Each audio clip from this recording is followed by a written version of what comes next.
नमस्कार प्यारे बंधुओं, स्वागत है YouTube चैनल में एक नए विधा के साथ, जिसमें आप जानेंगे कि हमें इस संसार से बंधना है या ईश्वर को बांधना है।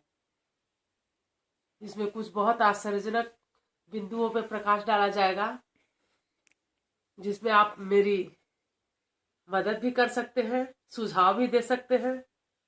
तो देखिए, दो चीजें होती हैं, एक ह्यूमन बीइंग के साथ दो चीजें होती हैं, एक दिल और दिमाग।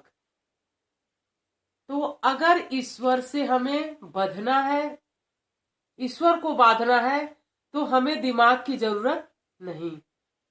ईश्वर को कभी भी दिमाग से हम नहीं बांध सकते हैं।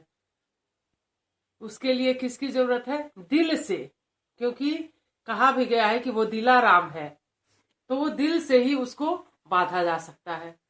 और दिमाग का काम क्या है? हम दिमाग से डिसीजन ले सकते हैं, किसी से रिलेशन नहीं बना सकते हैं। आप देखते होंगे कि सामाजिक जीवन में भी जो रिलेशन दिमाग से होते हैं, तो काम निकलने के बाद क्या हो जाते हैं? वो फेल्योर हो जाते हैं। ठीक है, हर चीज दिमाग से नहीं होता है कि आप 2 × 2 जोड़ेंगे या तो 4 होगा। ठीक है, तो ये चीजें आप हमेशा ध्यान रखेंगे कि ईश्वर को बांधना है तो हमें दिल की जरूरत होगी। जैसे आप देखे हैं कि जसोदा माता बांध रही थी ना ओखली से कृष्ण भगवान को, तो हर तरह से हार गई। बड़ी रस्सी, छोटी रस्सी, ये दृष्टांत सभी को पता होगा। लेकिन अंत में जब खुद हार गई और कृष्ण से प्रेम पूर्वक शब्दों में कही कि कान्हा तू कैसे बंधेगा, तब वो अपने आप बंध गए। तो यही रूल है, हमें अगर ईश्वर को बांधना है तो दिल से काम लेना होगा। और ये युग है संगम युग। आप देखेंगे कि वो डार्विन की मान्यता थी कि हमारे पूर्वज जो है लंगूर थे, लेकिन ये हमारे हिंदू सनातन देवी देवता धर्म की मान्यता नहीं है। ये धर्म हमेशा क्या चलता है? चक्राकार, जैसे सतयुग, त्रेता, द्वापर, फिर कलयुग। हम नहीं मानते हैं कि हमारे पूर्वज जो लंगूर थे, हम तो ये मानते हैं कि हमारे पूर्वज हमसे बेहतर थे। सतयुग में राम का एग्जाम्पल लीजिए, कृष्ण का एग्जाम्पल लीजिए, किसी महापुरुष का, अपाला, विद्योत्मा, घोषा, किसी का भी एग्जाम्पल लीजिए, तो हमसे बेटर थी। तो ये हमारे यहाँ की मान्यता नहीं है कि हमारे पूर्वज लंगूर थे, यानी हम विकास होकर बहुत अच्छे हुए हैं। तो ये हिंदू धर्म की मान्यता नहीं है। यहाँ पे बंधेंगे तो ये संगम होंगे, ऐसा है कि ये छूटने में, गीता में भी भगवान कहे हैं कि कर्मातीत अवस्था बनो। तो बंधते कैसे हैं हम? कोई कर्म करके और ईश्वर पे, यानी कर्म करते हुए भी कर्म योगी बनना है। संसार से मुक्त होने का एक ही तरीका है कि कर्म योगी बनना है। हमें कर्म करते हुए ईश्वर को याद करना है। ऐसा नहीं कि बहुत कठिन है कि हम पूजा पाठ या तमाम विधि, हवन, ये सब करना है, कुछ भी नहीं। आप कर्म करते हुए ईश्वर को याद करना है। गीता में कहा भी गया है, भगवान ने स्वतः कहा है, उनका ये महावाक्य है कि योगम क्षेमम बहामयम। तुम अपना योग क्षेम हम पे डाल दो और तुम सिर्फ कर्म करते रहो। तो अगर हम सांसारिक लोगों में बंधते हैं तो क्या है? ये रिश्ता जो है अस्थाई है। वास्तव में अपना कौन है, ये ध्यान रखना है कि मेरा कौन है। मेरा बच्चा, जिससे हम, जो मेरा नहीं है उससे हम मेरा कहते हैं। मेरा बच्चा, मेरा पति, मेरा घर, तो क्या ये मेरा है? 2 मिनट के लिए आप एग्जाम्पल दीजिए कि आप आज 40 साल के, हम अपना ही एग्जाम्पल दे रहे हैं, आज 40 साल के हो गए, तो क्या इससे पूर्व 40 साल पहले हमको याद है कि हम कहाँ थे? कौन था हमारा बच्चा, कौन था हमारा माता पिता? याद है? किसी को नहीं याद है, और जाने के बाद भी नहीं याद रहेगा कि कौन है। तो ये हमारा कार्मिक अकाउंट हम पूरा करते हैं और उसके बाद चले जाते हैं, या मरने के बाद। देखिए, एक शर्त रख दी जाए कि जो लोग हमको ले जाएंगे उनको वापस नहीं ले जाना है। 4 लोग मरने के बाद ले जाते हैं, तो एक शर्त रख दी जाए कि जो लोग हमको शमशान तक ले जाएंगे वो वापस नहीं आएंगे। क्या कोई जाएगा साथ में? ये तो है मेरापन। एंड में वही आत्मा जिसके लिए हम बहुत रोते हैं, तड़पते हैं, तो वही आत्मा एक एक सेकंड के लिए ये सोचिए मन में कि वो कमरे में ही हमारे घूमने लगे। वो आत्मा आज जो चली गई है, जो हमारे माता है, पिता है, हमारे खास है, कमरे में ही घूमने लगे।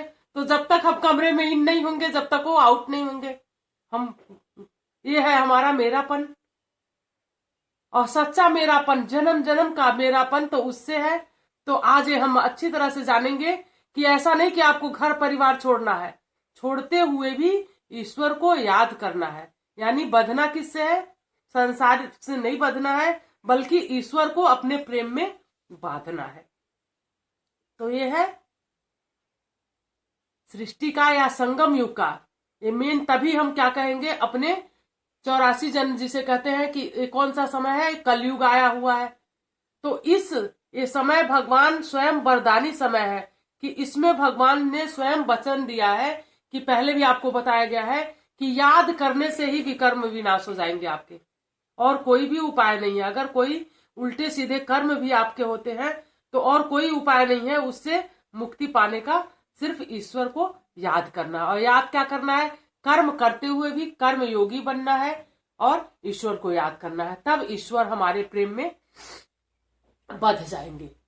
ठीक है, तो आज का ये टॉपिक आपको अच्छी तरह से समझ में आया होगा कि हमें सांसारिक जीवों से या सांसारिक रिलेशन से बंधना नहीं है, बल्कि ईश्वर को ही बांधना है। हम देखिए रात में या बधते कैसे हैं, ये जो जितनी है माया मोह, इसी से हम बच जाते हैं। बांधने का यही एक जरिया। जैसे अगर एक कहा गया कि एक गुरु थे, 2 बच्चे थे, उनके गुरु थे और उनकी सभी आज्ञा का पालन करते थे। लेकिन एक दिन वो बच्चे कहीं जा रहे थे, शिक्षा प्राप्त करने के बाद कहीं जा रहे थे, गुरु कहे कि अब इससे आगे मत बढ़ना, रास्ते में डाइन है। बच्चे ने कहे कि क्यों गुरु ऐसा कह रहे हैं, लेकिन गुरु का कहना उन्होंने नहीं माना। आगे जाके देखते हैं तो मुहरों से भरा हुआ एक थैला मिलता है। अब बच्चे गुरु पे ही अविश्वास करने लगते हैं। जैसे हम ईश्वर पे ही कभी कोई काम नहीं होता है तो अविश्वास करने लगते हैं। मंदिर में जाते हैं तो 4 अगरबत्ती दिखाते हैं, अपनी विशेष रख देते हैं कि ये होना चाहिए, ये होना चाहिए, प्रार्थना करते हैं। तो ये तो एक शर्त हो गई। तो गुरु की कहना नहीं मानते हैं और पूरा मुहरों से एक बड़ा थैला उन्हें दिखता है। तो बच्चे देखिए क्या कहते हैं कि गुरु ने स्वार्थवश ये कहा था कि हम लोगों को ये मुहरे नहीं मिल जाए, और घोड़ा वगैरह लाने गए हैं कि ये मुहरे हम खुद लाद के ले जाएंगे। देखिए दोनों बच्चों के, चलो, तो दोनों बच्चों ने उस मोहरों का थैला खोला। तो एक उसमें से एक भाई खाना लाने गया कि चलो खाना पहले खाते हैं, बहुत तेज की भूख लगी है, और एक उसकी रखवाली करने लगा। अब देखिए माया कहां से आती है। तो जो भाई अपने दोनों सगे भाई, तो जो भाई खाना लेने गया वो सोचने लगा कि 1000 मुहरे हैं, मेरे हिस्से में तो 500 मुहरे आएंगी, तो क्यों ना खाना में कुछ मिला दें कि भाई खाना खाते ही मर जाएगा। दूसरे भाई, देखिए वाइब्रेशन कैसे फैल जाता है। संकल्प की इतनी शक्ति होती है कि हम कोई मुंह से वचन बोलते हैं, उससे पहले हमारे सोचने की शक्ति पहुंच जाती है। दूसरा भाई जो रखवाली कर रहा था बड़ा, वो सोचा कि हमारे हिस्से में तो 500 सिर्फ मुहरे आएंगी, अगर हम क्यों ना तैयार रखें, बंदूक या तैयार रखें, आते ही छोटे भाई को मार देंगे और फिर आराम से खाना खा के पूरा मुहरे लेके चलेंगे। तो दोनों के मन में क्या आया? माया आ गई, और दोनों आते ही क्या किया, ये गोलियों से उसे भून दिया। छोटा भाई मर गया। अब आराम से बैठ के मुहरों को रख के कहा कि अब खाना खा लेंगे तो चलेंगे, लेकिन खाना में तो जहर मिला हुआ था। अब दोनों भाई, मुहर वैसे पड़ा रहा और दोनों भाई की डेथ हो गई। तो ये है माया। प्यारे बंधुओं, आगे नहीं कहेंगे, आज के लिए इतना ही। अगर अच्छा लगा हो आपको वीडियो तो लाइक एंड सब्सक्राइब करना नहीं भूलिएगा। Thank you, have a nice day.